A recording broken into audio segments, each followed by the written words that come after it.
towards today. Not much more to say. I love you both very dearly. Also, to all the parents that are here today, I'd like to thank you both on our behalf for being wonderful grandparents and all that you do to help us bring up our son, who's not even looking at his dad. Aiden.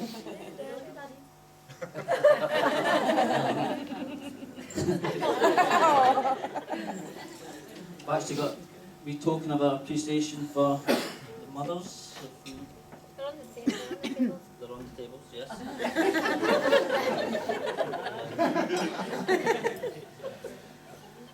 And the flowers there.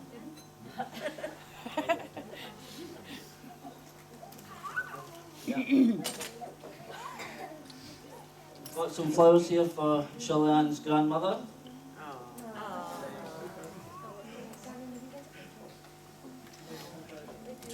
Yeah.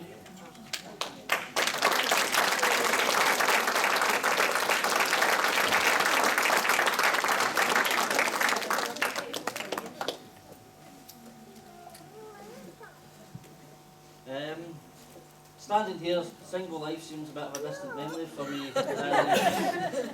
So people tell me that I drank too much. I only recall going out 5-6 nights a week. So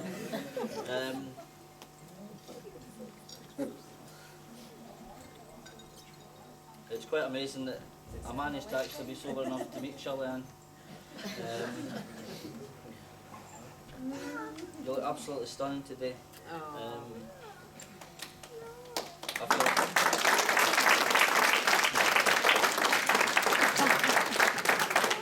feel incredibly lucky, proud to call you my wife.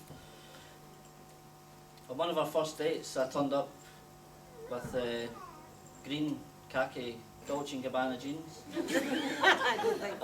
green khaki woolen jumper. Thought I looked the business. In hindsight, probably not. It didn't put her off.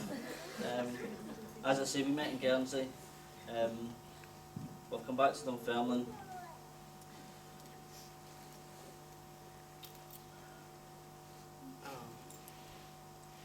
We got serious very quickly, myself and Shirley-Ann.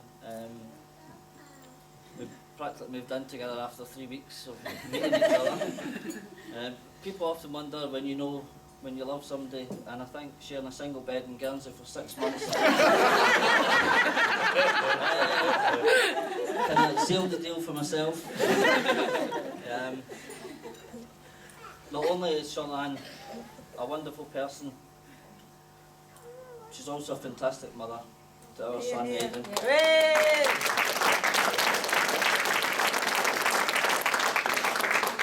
And hopefully Aiden will have a brother or sister at some point.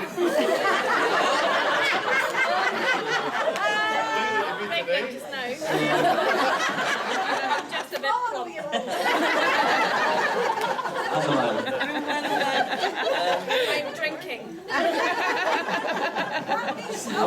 I would also like to thank Uncle Adam, who, through his stories of Jersey and Guernsey, inspired me to go. So, if it wasn't for yourself, I would never have met Shirley-Ann. So,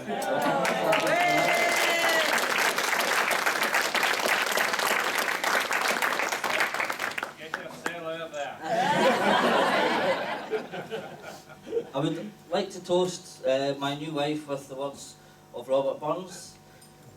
As fair art thou, my bonny lass, so deep in love am I, and I will love thee still, my dear, till all the sea's gone dry. Oh, that's So, raise your glasses to my wife, Shirley-Ann.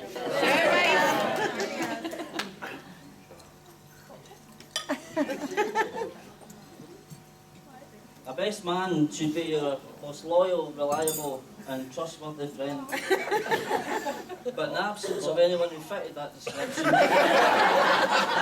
I've chosen my brother Christopher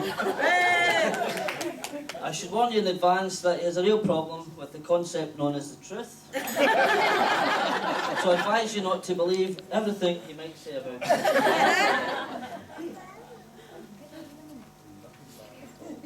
Before I hand over to Christopher, I'd like to say a couple of thank yous. First, I'd like to thank the Bay Hotel for all their help preparing for today. I'd also like to thank my two ushers, Callum and Gavin, wherever it may be.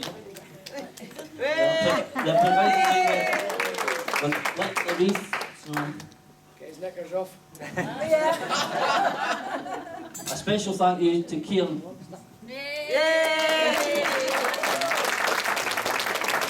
Kieran conducted our marriage today. I've known Kieran for nearly 20 years, probably. So, it was very special for me and Shirley-Ann. Oh, for me too. And we'll remember it for a long, long time. So do I. It's my first Also, love. my cousin Elise, who sang Yes. beautifully.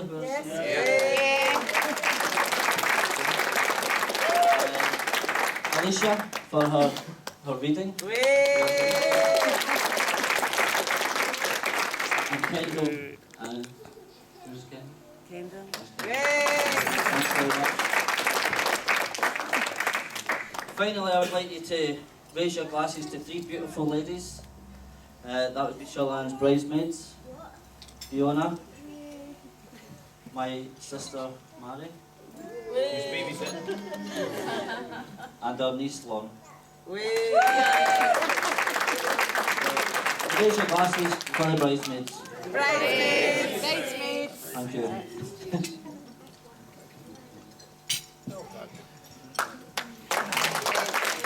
A round of applause for Patrick there. Talking doesn't really come naturally to him, but he can cook. He can cook, yeah. He can cook, yeah. Anyway, without further ado, I'm going to ask Chris to stand up. I'm going to pass the microphone to him. And then I promise you, once Chris is finished, you'll have to listen to me for a wee bit and then you can eat and that's it, okay? You might have to listen to me one more time later on. But any time after that, just vodka, Diet Coke. Thanks, Gavin.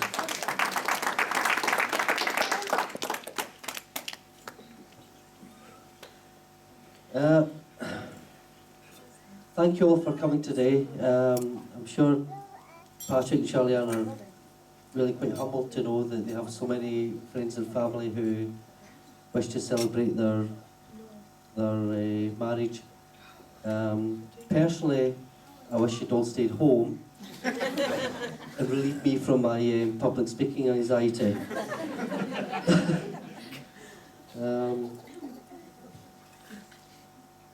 They really do look, they have all looked fantastic today. The bridesmaids looked absolutely gorgeous and were only outshone by Shirley-Ann, who I'm sure you'll agree is stunning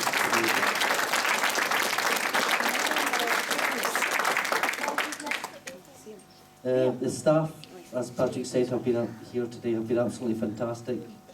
Thank you to them. They've all disappeared, but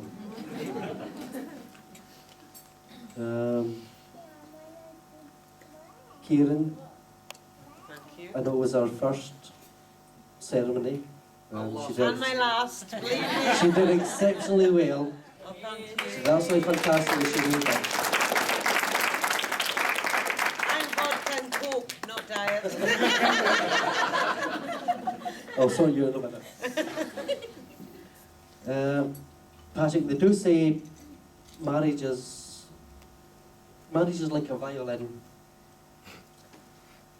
Once the music stops, there are strings attached.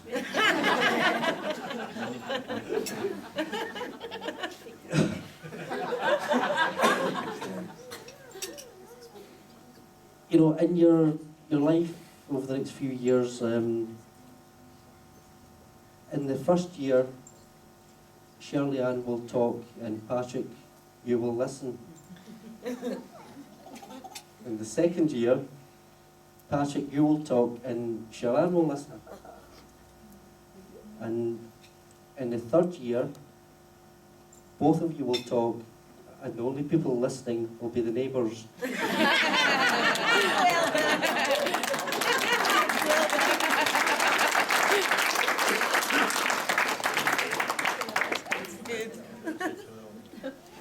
It's said that the difficulty with marriage is that you fall in love with a personality, but you have to live with the character. I'm sure you two will have no problems at all, because you are such wonderful, wonderful people.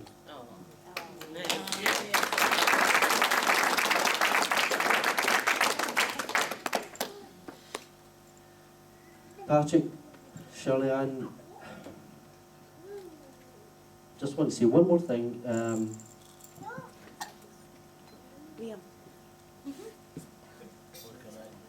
May the most you wish for be the least you get.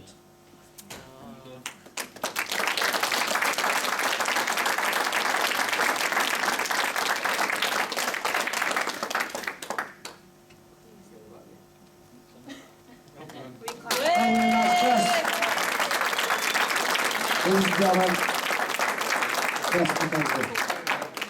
Just, if anybody didn't know, Chris is obviously the elder brother of Patrick. Although, to be honest, he is look a lot younger. You do. To be fair, you do. Anyway, just having listening to all that speeches and everything, all very moving stuff, Patrick did leave a couple of blanks in his speech. There was this sort of, like, before he grew up kind of carry on. I was there. I was there, right? Okay? Let me tell you. Let me tell you. Well, maybe I have to. I'm sorry, right? Okay, so I went to a place called Dingwall Academy prior to Graham. So we got off a lot. Anyway, this thing arrived. It didn't look totally different to that, to be honest. I think we'd have been in 5th year. Yep. So, he had this sort of swagger about him. And a bit of an accent. So, it was totally conclusive. Everybody hated him. You know what I mean? The whole place was united. They stood out and they just wanted to batter him. Like you would do with a fish in a chip shop. Anyway, I quite like this. So I thought, no, I'll stand in front of him. And I did. Many's a time. Anyway, it wasn't a bad move on my behalf. He was a very good friend to me, which is why I'm here. I don't you make me cry. Seriously. No, he was a bit of a character, and you know, like I have to say that, like, you know, as well as buying me a drink all night, you've actually got to buy Graham and Mary a drink because my God, was he hard work.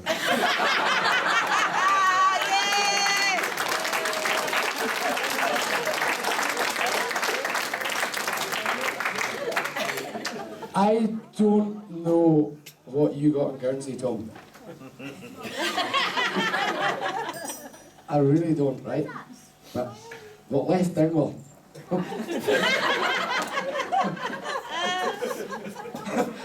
It was an expert we were glad to see the back of.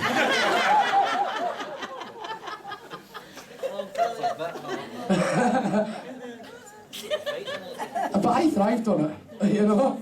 I mean, I did actually thrive on it, and we bounced off each other, and Minnie's a wall, or people, or whatever, you know? But we bounced a lot, you know?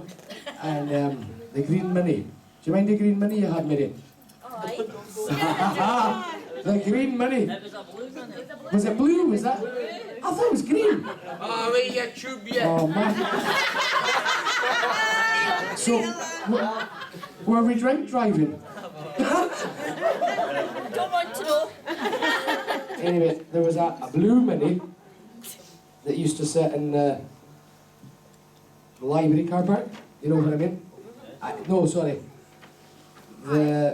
In Dingwall there was a car park and they all stayed in this house. And When they used to go on holiday, we used to take the mini out for spins. It had to come out one day, didn't it? We used to hot wide it and go for the under. We were 15. You know what I mean? And that is what you're getting, Tom. We're 17. No, we didn't drive it. I'm sorry, no, I think it was Gavin Fraser that drove actually. It's not really. It wasn't me or Patrick. No, we had nothing to do. I started it, that was it. Without the keys. Anyway, what else can I say? Well, the nightclub, yeah, the sports centre, you know, how is it possible to get escorted out a sports centre? By the bobbies, please, please. Well, we managed it, me and Patrick. Yep. There was about 150 people outside that didn't like us. And the two of us, but we didn't wait for the police to come. Nope, we did it. We went straight out and we walked right through them, didn't we? But you were not in charge of the sports centre at that point. To be honest, you weren't in charge of a whole lot. That way you got Right. I'm going to shut up soon. Do you want me to? Right, okay. All I'm going to say is thanks very much for everybody coming. Thanks for all your lovely speeches. If anybody wants any more stories, I'm actually not going to tell anybody anything unless you buy me vodka and diet Coke. And then I'll tell you everything. The whole shooting cabane. I'm lost now. Say thank you and good night. Shirley-Ann, if you could pass your magic wand on to somebody else, because there's quite a few people out here male that are need sorted. You obviously have one, to be honest. And whatever